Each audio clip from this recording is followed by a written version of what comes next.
I feel like I really want to know all about what's going on with Alex Mashinsky. Where is Alex Mashinsky now? Yeah. And I feel like you've been keeping up with all of the court documents, and I've been trying to figure out Pacer, and I'm too stupid. But yeah, so he recently changed his legal representation. And I think the paperwork that I saw said that he wasn't paying his lawyers in a timely fashion. So is that what happened?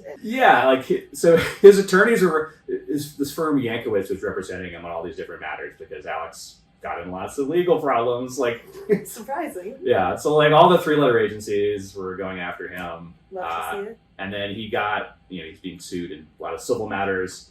But yeah, so Yankowitz, I guess, wasn't being paid. So they filed notices in all these different cases that they're withdrawing because their client is declining to pay, which, they were representing Mashinsky and they got Mashinsky. So as did we all. Yeah. And then there's a theory about that, which I guess we could get into. Sure. So Yankowitz was representing Alex in this civil action against one of his former friends. So it was actually the friends that introduced Krissy and Alex together.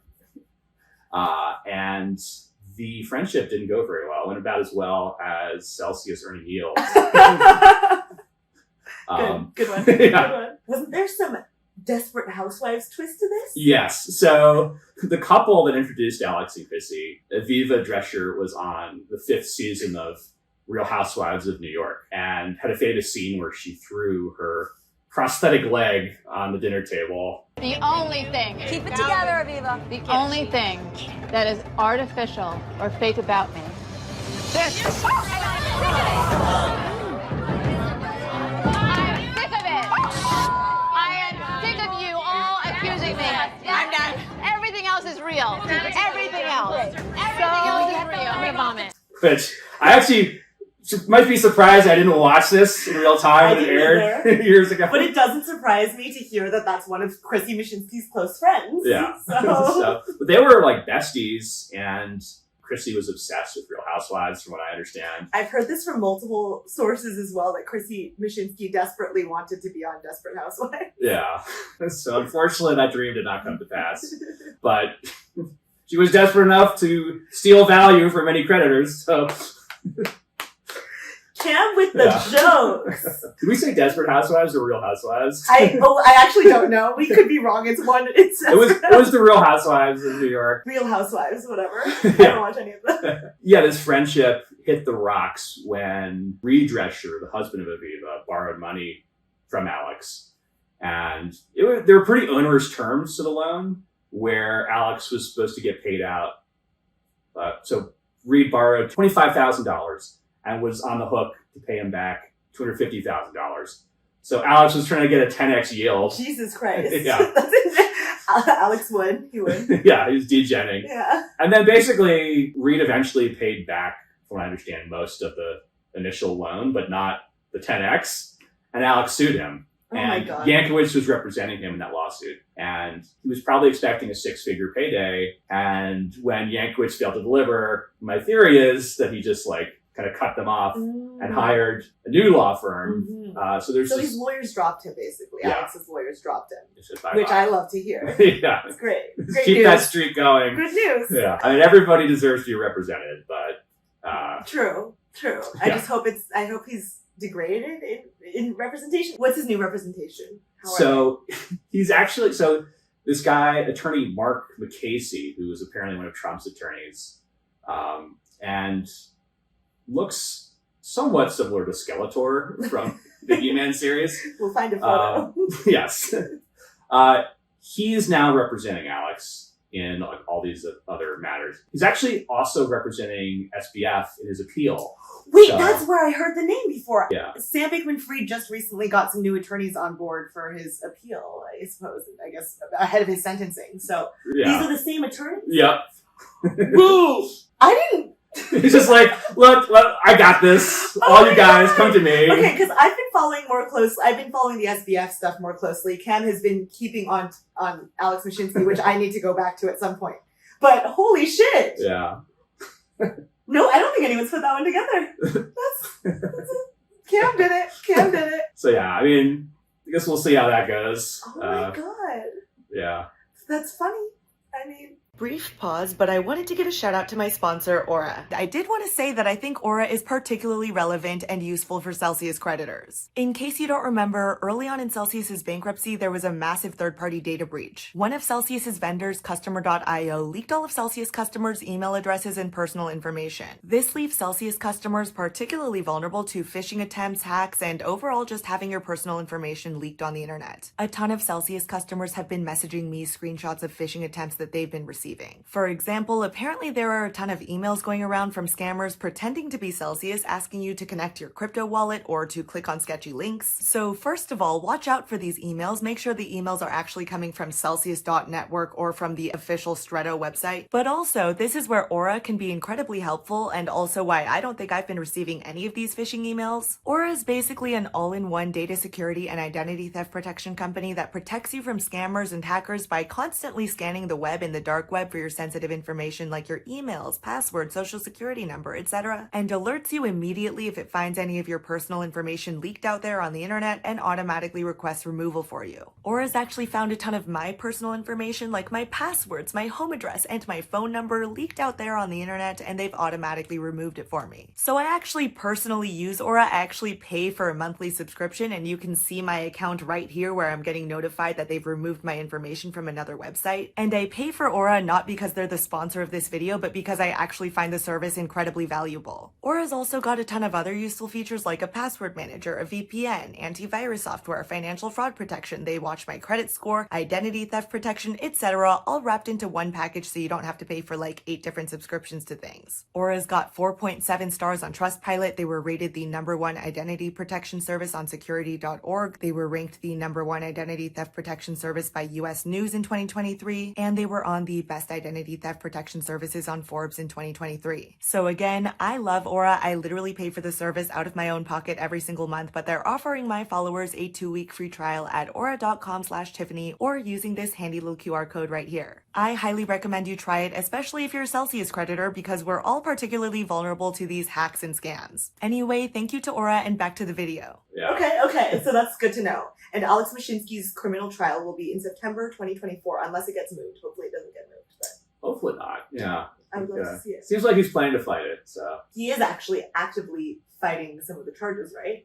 yeah. So they filed. They're trying to get 2 of the 7 charges dropped. I mean, I don't know if they'll reach having success with this. The first one, they were claiming that there was contradictory charges because they were going after Alex for both securities and commodities fraud. Because like the earned product is a security, like there's no way around that. But then they were also like, if Bitcoin is a commodity, they were offering yield on Bitcoin. So, I mean, you've committed both because you didn't actually pay the yield on Bitcoin and you're running an unregistered security, or, I mean, filing a Reg D, maybe you could claim it. I mean, they claim that they were registered, but it's not really much. Would you call Celsius a Ponzi? Yeah, I mean, but it was actually worse than a Ponzi. Like, if it was all fake and, like, they didn't try to do anything real, they would have had, like, at least over $1 billion more. Like, because they lost so much money. Everything they tried to do to actually earn yield just, like, blew up in their face. Yeah. For the most part. It's an aggregate. Oh, I remember there being some legal reason why it wasn't good for us creditors for Celsius to be declared a Ponzi legally.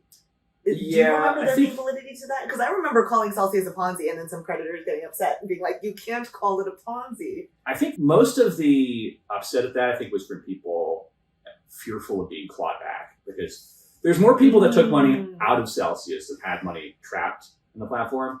So, like, odds are that most people are going to want to not have to pay money back. Yes. So, in theory, like a Ponzi, you can go back to claim all gains, like, all the way back, as far back as you want. And, like, that was how they addressed, like, the Bernie Madoff situation.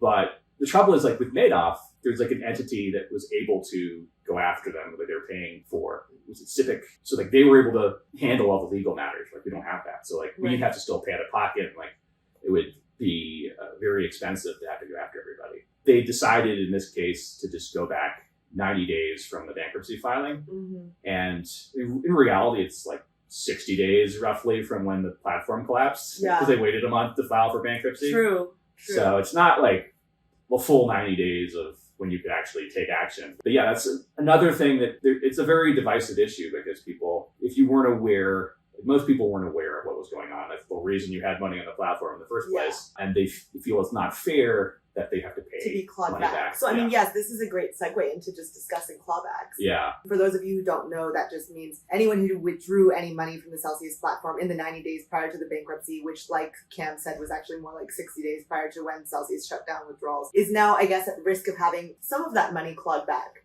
Yeah. But there are some thresholds to which you... Correct. Yeah. So if you they're calling it withdrawal preference exposure, or WPE. If you have less than $100,000 of clawback exposure, WPE, you're free and clear, and they're not going to be pursued, which covers, I imagine, the majority of people. If you're above that, the current proposal is you owe back 27.5% of the value of what you took out. So if you withdrew more than $100,000 from Celsius in the 90 days before the bankruptcy, you would owe 27.5? Yeah, correct, yeah. Okay. And I think that also covers if you transferred from earn into custody. So they're basically treating you moving from earn to custody as the same as you having withdrawn off the platform? Exactly, because it transferred from Celsius's ownership. Any other things that clawback exposure people should be aware of? Yeah, well, one of the unfortunate things is that we had expectations that people that had clawback exposure would be able to offset. So if you left some money behind and you had taken off over 100 grand, that you could pay back what you owe out of what's left. So that unfortunately hasn't come to pass because they basically figured out, or they decided this is going to take too much time. So we want to just get withdrawals taken care of. So and then they'll have to pay back after withdrawals, or is that? So they basically have now a system where if you want to pay it back, you have to pay like a wire in money to cover your exposure. And a lot of people don't have the money because they pay it back in order to withdraw. Yes. So basically we're talking about people who had funds in Celsius and then withdrew some of their funds and then left some funds on the platform. Yeah. So they're somewhat exposed to clawbacks. Yeah. But they also still want to get their money back that they left on the platform. So they're not able to get that money back unless they pay. Exactly. Yeah. So your remaining funds are trapped until you satisfy your clawback exposure. The trouble is that there's a lot of issues like we have to deal with. And the litigation trust is going to have to grapple with it. We basically are getting handed over the policies of whatever the bankruptcy process has worked out. And now we're inheriting that and have to figure out how to go forward with it. So we can't lower the threshold, but in theory it might be raised if we think it's appropriate to do. There's some people that I think are a little bit... You mean the threshold of people who have clawback exposure? Yeah, it could be. I mean, there's some things that are just like, I guess, hard to swallow. So if you withdrew 100 grand and $1, you qualify for clawback exposure. So you would be on the hook for what, like 27.5 thousand. Ooh. So like that's rough, and that's like currently the way things work out. So it's a little arbitrary kind of where the lines are drawn, right? Because if you withdrew everything on April 13th, you could have withdrawn $10 million on April 13th and you're free and clear. So that day later. So there's very like hard lines. That's tough. And it's difficult because people feel like, I withdrew because of, whatever reasons. But I had to pay my rent or whatever the hell. Yeah. And I mean, it does seem like in general there was a sense of panic, but people didn't have inside information. So they feel like I didn't do anything wrong withdrawing. And like, I know I would have preferred to withdraw. I would also have preferred to withdraw. So you feel like, well, I withdrew. Why do I owe anything back? And I think the trouble is that Celsius was missing so much money. The only way that they could pay people out was by taking value from other customers.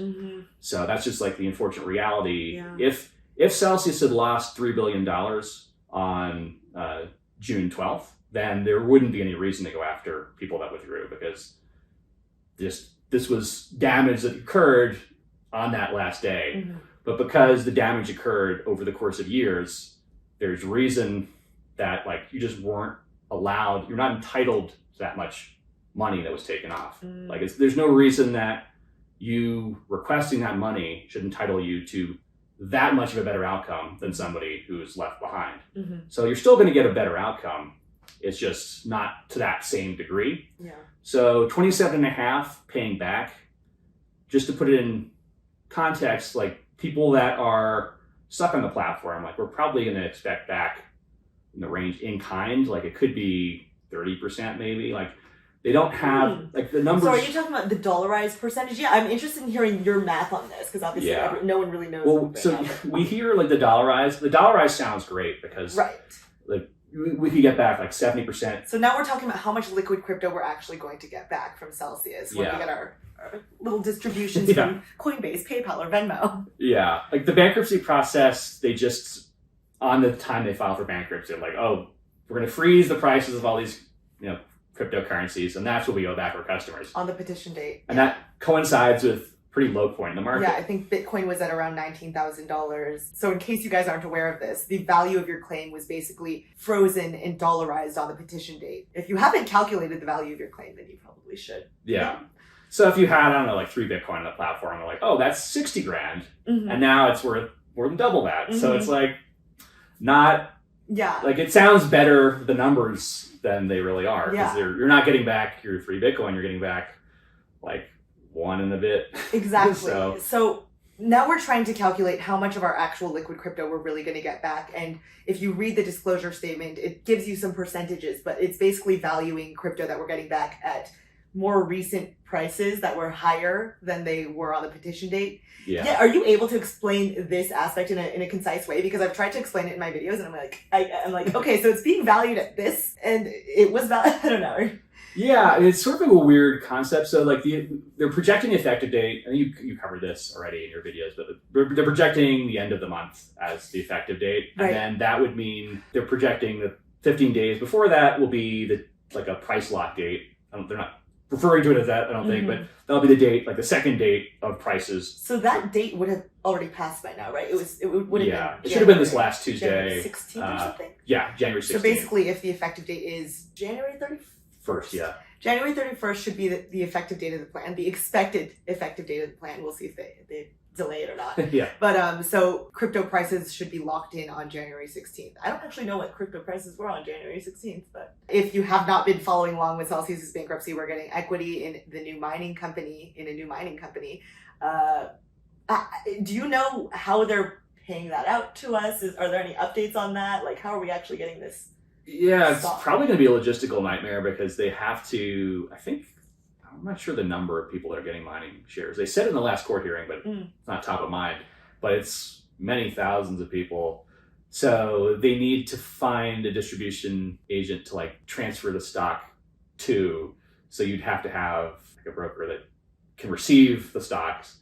And then like that's going to be over, Celsius had customers all over the world. So they would find a transfer agent in all these different... That's going to be a nightmare. Yeah. I mean, does Celsius not have to go through the hurdle of becoming like a publicly traded company? Like, is there some loophole that we have in the bankruptcy? Well, so they're trying to get listed on NASDAQ still.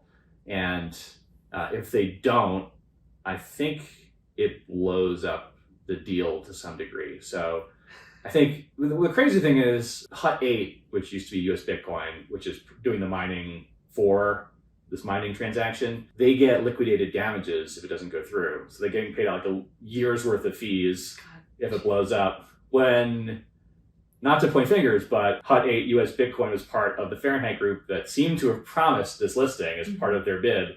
So like, I don't know that you necessarily deserve liquidated damages if you were the people that floated this idea of a NASDAQ listing. But totally, everybody gets rewarded except creditors. Yep. So that's how this has worked out. Yay. Yeah. I think this is what everyone wants to know. How much liquid crypto we're getting back and when we're getting it back. And liquid crypto in terms of like how much we actually put into the platform. Like, have you done the math on this to...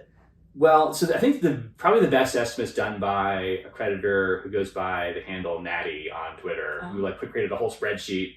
And his current estimate is for petition date values. He's estimating in like the 75% range. Last I checked, on petition date values. Your claim.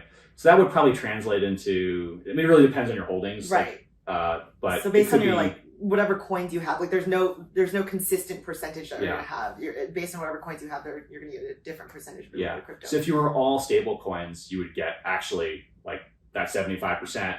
But if you held Bitcoin, it might be more like 30% of the Bitcoin you held. So like you could get back like 1 Bitcoin out of your account. And you think roughly the same for ETH? I don't know what the ratios are. It'll probably be the same, yeah. So okay. So I guess based on these estimates by someone named Natty, I feel like I've DM'd with him before. Maybe getting about 30%-ish back, assuming you're holding Bitcoin, and obviously if you're holding other coins, it's not going to be the same, but that's... Yeah. I mean, it's just an estimate. And so we're only getting Bitcoin and Ethereum back. So if you held other coins, they get converted into Bitcoin and ETH. Yeah. And we don't know the ratio of Bitcoin and ETH we're getting back, right? No, they've not provided any guidance there. We from the outside in, like, we can't, because like certain creditors, if you're getting more than $100,000 back, you can contact them to get a specific allocation, and they could try to honor your request. But it's like, and then the loans people, if you had collateral, there's an option to pay your loan back, and then you can get back like all Bitcoin or Ethereum. Interesting. I wasn't aware of that. Yeah, I haven't been following the loans either. Yeah, well, loans... I pretty selfishly only look for things that are relevant to my claim. And I think it's one of the things, like, compared to FTX, like, Celsius was less money. But in terms of the impact, I think it's greater, because people were treating it like this nouveau crypto bank. Completely. And I totally agree. Yeah, so, like, they're totally blown up. And, like, if you had your life savings in there and you were told it's a secure place, and you've been without that money for almost going on 2 years now, it's just like a terrible It's so impact. gut-wrenching. Yeah. I mean, that's the thing. I mean, if you compare Celsius and FTX, obviously FTX was a much bigger company, had far more creditors and customers. So the amount of money lost is obviously larger. But I feel like the way that Celsius marketed and the way that Alex Mashinsky spoke to the public, they were calling themselves better than a bank. And their slogan was unbank yourself, like basically coaxing people to move their savings in their actual bank account into Celsius as a much safer option. So I feel like the percentage of people who actually left their total life savings on Celsius, I think, is probably a higher percentage than left their entire life savings on FTX, which was just sort of a trading platform. And I guess FTX.com was just like a derivatives margin trading exchange. I've never even used one of those. But yeah, I feel like the Celsius, like the impact it had on people's lives, I think was, I would say, worse. Obviously it varies by individual though, but yeah. I don't know. That's kind of what got me fired up about Celsius, because like I lost, in terms of the claim value, it's like somewhat similar to like your, so my claim is like 68,000 roughly. When I deposited, it was like 118,000, which is like a lot of money, but I was going to just be like, well, that sucks, and move on with my life. And then my firm had layoffs, I had time on my hands, and I started listening to what was going on Twitter. And there was like complete gaslighting. There was nobody taking responsibility for what had happened. And it was pretty clear they weren't being honest with their customers. And it became like obvious that fraud had occurred. Completely. And then the stories of people that got hurt, like, just made me so angry. Like, I'm like, how are you, first of all, like, there's $3 billion of value that's just gone. And you're like misrepresenting what happened, and you're like leaving people out in the cold. Completely. So that just infuriated me. Totally. And it's funny, like, you know, in a way, like, I'm lucky to have only lost, you know, we're going to represent 68 or 118,000 versus like people that are like so dependent on getting, you know, their funds back. Totally. But luckily, I think we're within the month range. Yeah. So okay. Back. Yeah. When's your projected expectation of when we're going to get? Yeah, I don't want to put a specific date on it, but February seems like should be the month. I hope so. I would love for that to be the case. I've just learned to lower my expectations with Celsius, so I was like, I don't expect money anytime soon. But I would love for us to get some liquid crypto back in February. Yeah. Let's hope you're right. Yeah, it's going to be, I think, nice to at least get something back. Yeah. But I think for some people, it could also be a reality check of like how much is gone. So it's going to be bittersweet. True. And we have been waiting for, you know, was it now like I know, is it over 18 months? I think so. So it's a Oh long my time gosh. to be waiting to get back what's yours. Once we get the liquid crypto back, there's also going to be a period of time before we get the mining code shares delivered. So we're hoping to get money back from the insiders and whoever else. Yeah, like Tether would be another really good, probably the largest counterparty that should owe some funds back. Do you have any idea how the payouts would work to creditors? Because this will take a very long time, all the litigation. Yeah, it could take, like, it could continue for like a 5-year period, I think is the rough estimate of what people have set forth. and the money will trickle in if things go well over time. Funds will be coming in at an unpredictable schedule because you need people to settle in order to get the money back in. And there'll be periodic dispersals to creditors. There's a threshold, which I believe is $100 before which they'll make a distribution. So you need to be above the threshold. Like, I might have that wrong, but there is a threshold that needs to be hit, and then they'll make a distribution. This was such a good recap. I'm glad that you're paying such close attention. And you have your own Celsius channel. Yeah, so I created... initially, I didn't plan to be tweeting about Celsius so much. So I tried to like carve that off into a separate account. There's a Celsius Network account, which it was created like more than halfway through the bankruptcy process. I like the name, Celsius Network. Yeah. We're doing like fundraisers for victims that were especially hard affected. So we were able to raise like $10,000 for Rebecca Gallagher, who she had sold her house and put the proceeds on the platform with her life savings there. That's so sad. And she had flown to Miami to like a meetup they were doing in, I think, April, and saw Alex and asked him, like, my life savings are on the platform. Is it safe? And he said, yeah, don't worry about it. Oh my God. And then all her funds are tracked. So she has been in a... When did she ask him? It was a couple months before the bankruptcy. So, I mean, obviously he knew that things were bad, and he lied openly. He's so... just no shame at all. But he so lived the lie. He did. But it finally caught up with him, right? Like it's only so long. He's still going to Knicks games, but okay. Yeah. But if it was a few years ago, I would have said that's punishment as well. But they're doing well these days. That's great work. Yeah. So we have another fundraiser we're doing for a creditor named Justin, who he was like homeless in South America, living out his car, like riding out the bankruptcy. Oh my God. And so yeah, we're raising some money for him. I think we're gonna do like a live stream in February, to end it. So yeah, he's I think gonna use the money to pay for this course that'll help in his career. Oh, that's so good. Yeah, so it's been cool, like, to meet people through the process. It has been. I think the majority of them have been like, good, honest people that just were caught up in something that was misrepresented to them. I mean, that's been the only good thing to come out of this. Yeah. And now I'm meeting Cam in person. Yeah. We've chatted on the phone and on DMs, but it's all about the friends made along the way. Exactly. That's the real yield. The real yield. Yeah. Is the friends. Copyright Celsius loans.